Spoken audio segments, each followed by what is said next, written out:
Good morning, Anthem. Thank you for tuning in to today's lesson. I would like to start off by saying, again, unfortunately, we are not able to go back to our classes, but thank you for continually tuning in on this channel and finding out what the Word of God has to say, not just for your life, but for those that you come in contact with. I believe that these words will go with you, not just for today, but for future experiences along the road. And it may apply to you and it may apply to someone else. But that's why we have this word. It's not just for us, but it's for us to share. So I would like for us to look back on last week's lesson. We look as Jesus is the Prince of Peace, how he took the disciples through the storms and he spoke peace. And again, how many times have we gone through life and we needed Jesus to speak peace to our storms? I know I have. And I know if you haven't had that opportunity, you will one day. But we put ourselves in the disciples' shoes last week. So today, we're going to pick up where we left off with the man who was named Legion.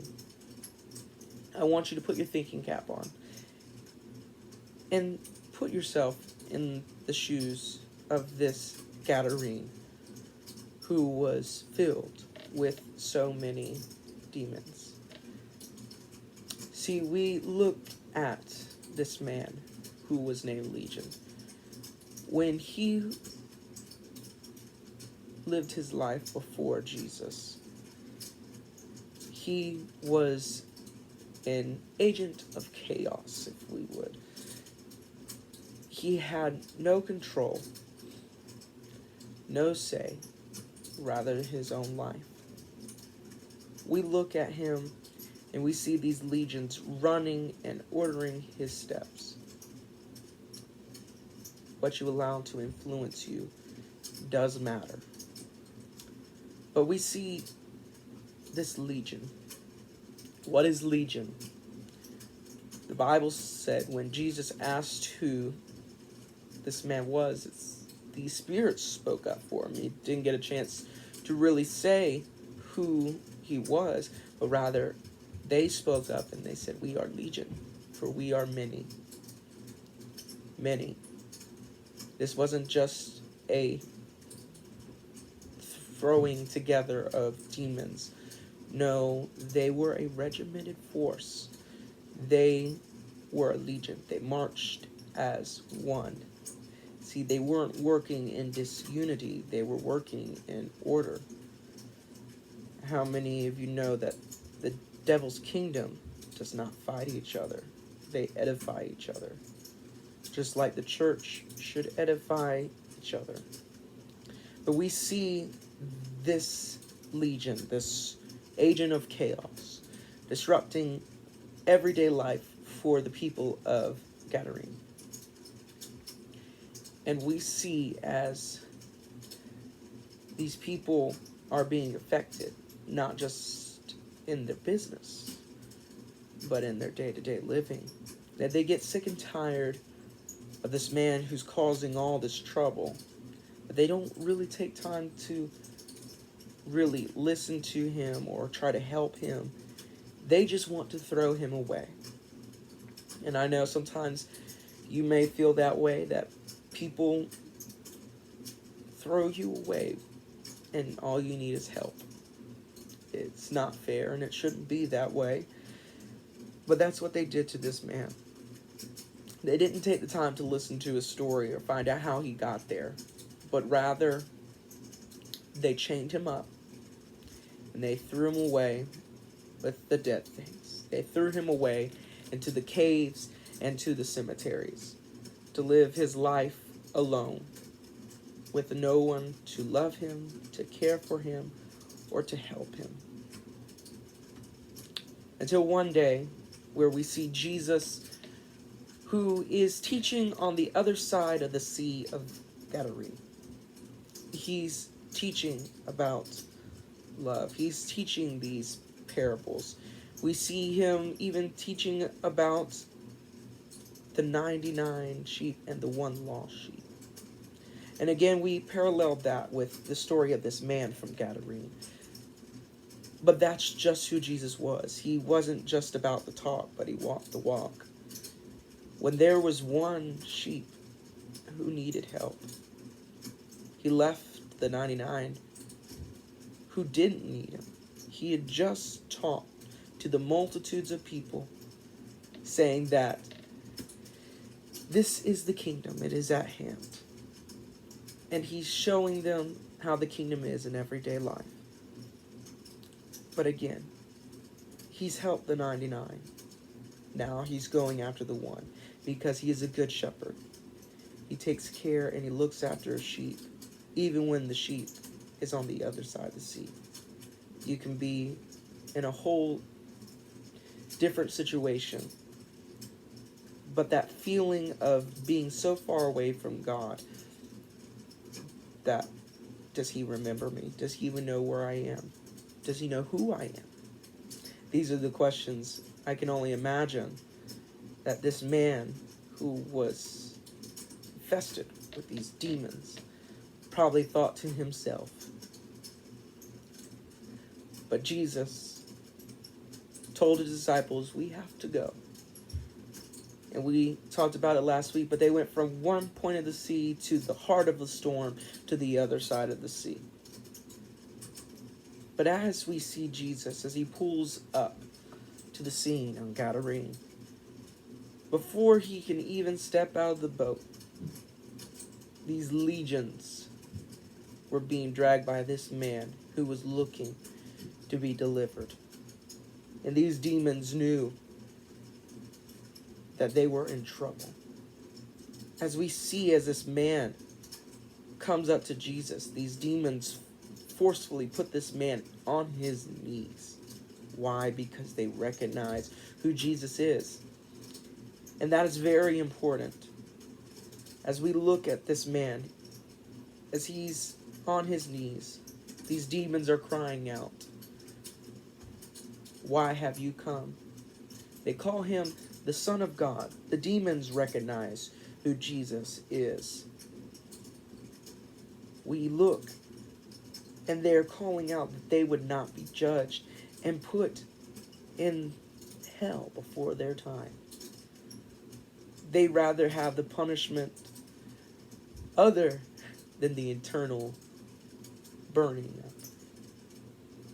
But we look, and Jesus asks this man, who are you?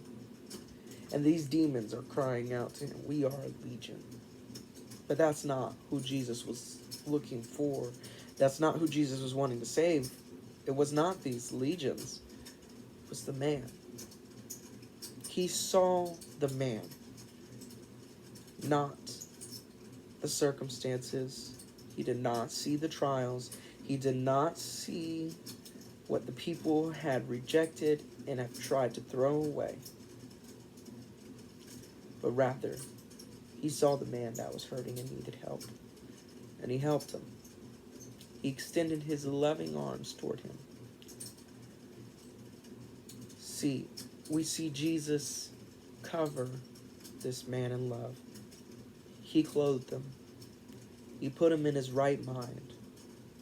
It was very important that his mind was restored. Can you imagine going through the trauma of being controlled by situations and by forces that were out of your control? I couldn't.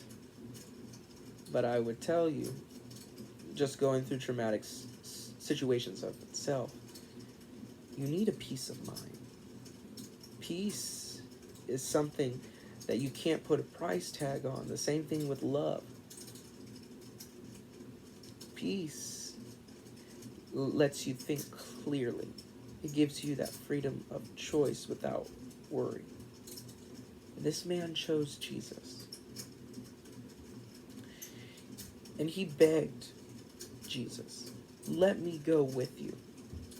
Please, don't leave me here. But we see Jesus has a plan for this man. but it is not to go with him.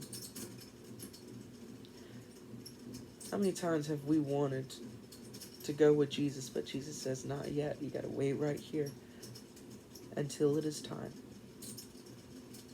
The waiting game is always hard, especially when you've waited this long to be free. But he said, you know what? Jesus, I can wait. Whatever plans you have for me, they must be good. They must be to prosper me. They must be to bring some sense of good. And we see again this man. He is not edifying the devil's kingdom, but we see him edifying the Lord's kingdom, the kingdom that Jesus was preaching about. And out of the unlikeliest of places, we see him use the lost sheep. We see him use the prodigal son. Now, as we know, we see where there is a prodigal, there will always be an older brother. One who believes that he should have his fair share because he was the one who stayed and stuck around. Well, let's look. This Gadarene, when he was delivered, where did these demons go? They pleaded with Jesus not to throw them in the eternal damnation. They said, send us off into the herds of pigs. And when these demons went into these pigs ran themselves off the mountain. Again, that shows such strength of a man to have fought this long and this hard. He had scars. We see that he wasn't just chained, but he cut himself. He damaged his body. And that is why it was so important that Jesus clothed him. He covered up the scars. He covered up his past. And he delivered him in his mind. But we look at the citizens of Gadarene. They are so angry and so frustrated at Jesus. If they would have known what this man knew, they would have known what those demons knew, they would have fallen down and worshipped the Son of God. But rather, they kicked him out. They rejected him. They said, we don't want you here, Jesus. You turned the troublemaker into more trouble than we had to bear before. Now he's free from all those spirits, and all those troubles are thrown onto us. You affected our livestock. You affected our pigs and everything that brings us income. He was the freak show, and we had people coming by to come see the man Legion. But that was not who that man was. And they were more angry with the man Jesus. Then they forgot to realize the man Legion was not Legion anymore. He was free. Or maybe they did. But they were so blinded to the fact that the money, the income, that they totally forgot to look at the miracles. And sometimes we might forget to look at the miracles. We might lose sight of what's important. And that is the freedom of every man, woman, and child from the grips of sin, from the grips of torment. Everyone deserves to live in peace and in the love of Christ. I would challenge you, as you were in school, this is a battleground of the mind. And like Jesus, you are going in to a place where people will not always accept or agree with the miracle of forgiveness, the miracle of love, the miracle of peace of mind. But that's okay, because I'm telling you, you can change your school with just one act of kindness. And one act of kindness goes on and on and on. You've got to keep on paying the price. Not everybody's going to agree. But who's to say that the one person you touch, the one person you minister to, the one person that you take under your wing, the one person that everyone said was not going to make it, the one person that the society has thrown out, that the school cliques say they won't ever fit in, they won't ever amount to anything in life, they won't ever be able to be better than what they are right now. But you take the time, you show them the way, you show them Christ with how you live, with how you act, the way you respond even. Not everything has to be out of anger. We see Jesus, he could have responded and said, you know what, no, look at what I did. This man who was filled with demons is now delivered. No, he did not retaliate to the people, for that would have only caused chaos, and that is not of Christ. He was not a God of hate. Yes, it's good to be angry and sin not, but he chose